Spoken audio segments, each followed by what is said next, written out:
Assalamu alaikum wa rahmatullahi wa barakatuhu. Biɓe fulɓe on calminama moni kala inde mum e yettode mum. Ɗum noon eɗen jokka golle toujours tan liggorade kaɓirɗe Microsoft. Hande noon jiten ko kaɓirgal biyetengal Microsoft Excel 2010. Balɗe ɓennuɗe kalanoɗen liggortonoɗen koye Microsoft Word. Donc wone bandiraɓe wabɓe men suggéré so tawi eɗen mbawi hokkude quelques couruji sur ɗum ɗo ko fati e Excel. Ɗum noon kadi en jubbat ɗo tan kadi jubben to hande mbatten ko Excel. Kadi min continue vidéo ji mbatten sur Word ɗi Word 2010. Donc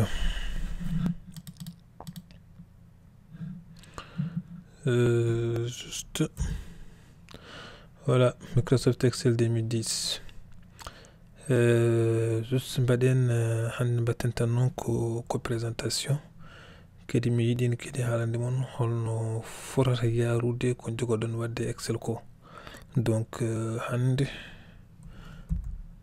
mbatten ko présentation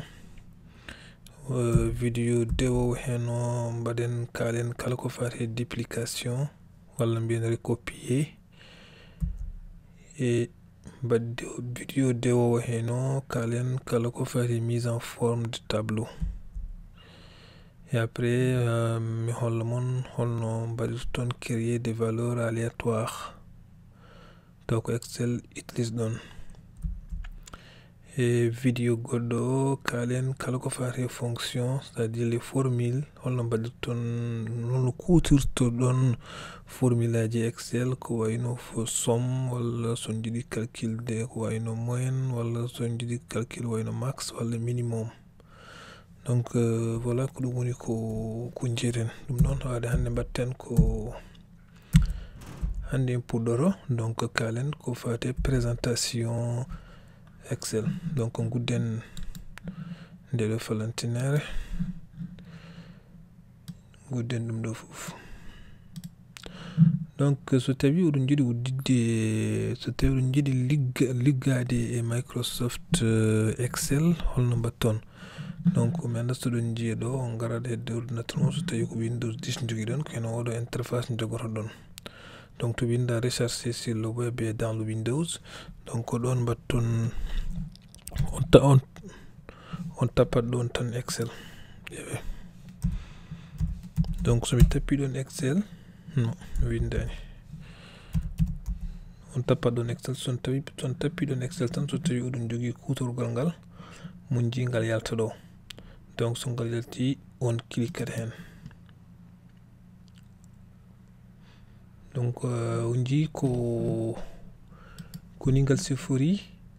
Donc ko ɗum ɗo woni Excel ɗo enen utilise ten ko kutortoɗen ko mo version 2010 o, mais oɗon mbawi kadi hutorade version mo beela ɗon 2007 walla 2013 mo belɗon hen fof. Donc pour présentude mon ngal ɗo kutorgal bangal fayida ngal ɗo kutorgal d'abord ngal holko ngal wawi wallude mon. Mais yidde haalande mon tan ko wonde hangal hutore no fewi. Won entreprise aji ni goƴi ɗo ngal ɗo kutorgal ko hunde mawde ɗon mabɓe ɗo, par ce que waɗa wayno comptabilité en walla gueɗe goɗɗe baɗe noon. So jiiɗi par exemple fewnude ko wayno facture oɗon mbawi hutorade ngal. So jiiɗi fewnude ko wayno relevé ji oɗon mbawi hutorade ɗum. So tawi kadi oɗon jogui oɗon mbaɗa ko wayno activité ji baɗe wayno commerce en walla goɗɗum oɗon jiiɗi gerde commerce mon pour mbawon jogade hunde ko wiyete tableau de bord gandanɗa hoorema oɗon mbawi kala saaha oɗon mbawi andude holto jarete ɗon, est ce que on ɗon gonɗon koye gagnade walla gonɗon koye pertude walla commerce o ne yaaha walla yahani. Donc oɗon mbawi hutorade ngal ɗo kadi gollirgal no hannirta ni so tawi oɗon gandi ɗum. Donc andude ɗum no waɗi fayida no fewi. Ene heewi jiiton ɗo taw ko liggoroɓe entreprise taw gandiran ko ngal ɗo gollirgal.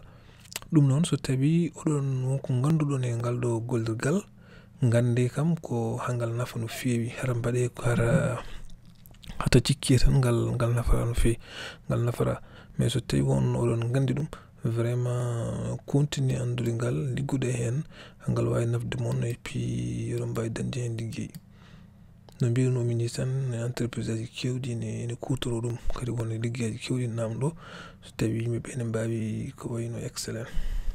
Bon so wiɗi ni joni kam eɗen gandi kadi ne waɗi base de données ji créade avec la nouvelle technologie kono ɗum haɗani ha joni ngal ɗo kutorgal no jogui place mum e entreprise aji ɗi. Bon ɗum noon c'est ko ɗum tan jinnomi haalande mon ko wayno ko fare Excel.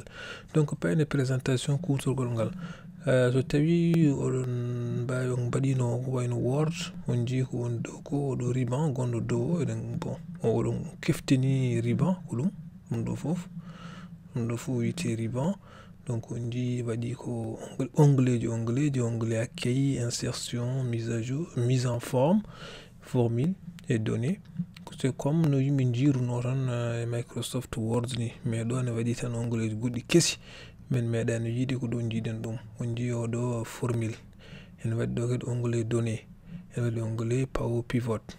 Donc onglet formule o min kala haala mum et puis données kadi so en dañi temps min kala haala mum accueil, insertion, mise en forme ɗum kam boy tan kono hene ko yimɓe jiino e Word ko woɗɗodirani no fewi kono kam min gartu hen on jiiɗo joni sen mbaɗi cliquer e onglet accueil o holko joguiɗen eɗen jogui ɗo groupe aji eɗen jogui groupe police eɗen jogui groupe presse papier eɗen jogui kadi groupe alignement kadi chaque groupe ene waɗi wona certain élément ji son ƴeewi joni o wayno oɗo groupe police hay eɗen jogui ɗo ɗum en jiino ɗum sa yiiɗi waylude bindol en walla wadde en couleur aji en ɗum ɗo kono kadi waɗi option ngaji goɗɗi on jii so tawi en mbaɗi ɗo cliquer ko option ngaji goɗɗi goodi e groupe police o nani oɗon mbawi kadi hutorade ɗum so tawi on ƴeewi kadi hedde kadi groupe alignement o ɗo kadi ne waɗi ɗo ne waɗi kadi option ngaji goɗɗi ɗi mbawɗon hutorade.